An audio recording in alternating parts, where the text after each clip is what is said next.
ರಾಜ್ಯಪಾಲರು ಪ್ರಜಾಪ್ರಭುತ್ವವನ್ನು ಗಾಳಿಗೆ ತೂರಿದ್ದೀರಿ. ರಾಜ್ಯಪಾಲರು ನಡೆ ಕರಾಳ. ನಾಳೆ 12:30 ಗಂಟೆಗೆ ಕೆಂಪೇಗೌಡ ಬಸ್ ನಿಲ್ದಾಣದಲ್ಲಿ ರಾಜ್ಯಪಾಲರ ನಡೆಯ ವಿರುದ್ಧ ಕರಾಳ ದಿನಾಚರಣೆ.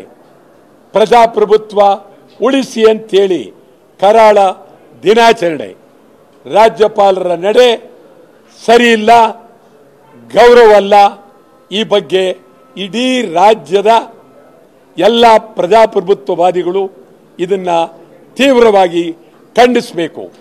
ಮುಂದಿನ ದಿನಗಳಲ್ಲಿ ಸಾಹಿತಿಗಳು, ಬರಹಗಾರರು, ಹೋರಾಟಗಾರರು ಎಲ್ಲರೂ ಬೀದಿಗಿಳಿಬೇಕಾಗುತ್ತೆ.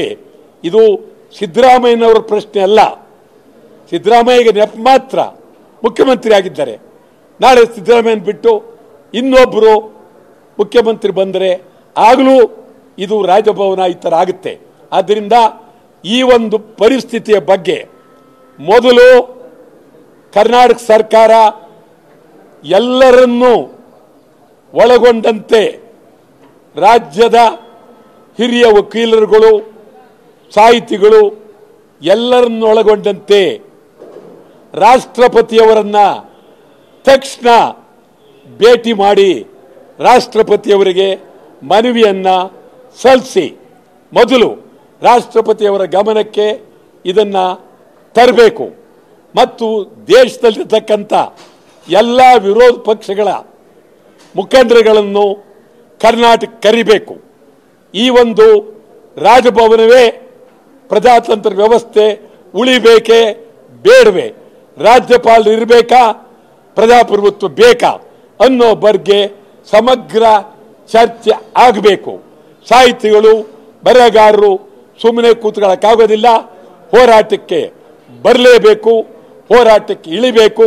ಇದು ಪ್ರಜಾಪ್ರಭುತ್ವದ ಹೋರಾಟ, ಪ್ರಜಾಪ್ರಭುತ್ವ ಉಳಿಲಿ ಅಂತ ಹೋರಾಟ. ಆ ದೃಷ್ಟಿಯಿಂದ, ಪ್ರಜಾಪ್ರಭುತ್ವ ಉಳಿಯುವ ದೃಷ್ಟಿಯಿಂದ ಸಿದ್ದರಾಮಯ್ಯನವರು ಏನೇ ಆದರೂ, ಯಾವುದೇ ಒತ್ತಡ ಬಂದರೂ ರಾಜೀನಾಮೆ ಕೊಡಬಾರ್ದು ಅಂತೇಳಿ ಅತ್ಯಂತ ಕಳಕಳಿಯಿಂದ ಒತ್ತಾಯ ಮಾಡ್ತೀನಿ. ನಾಳೆ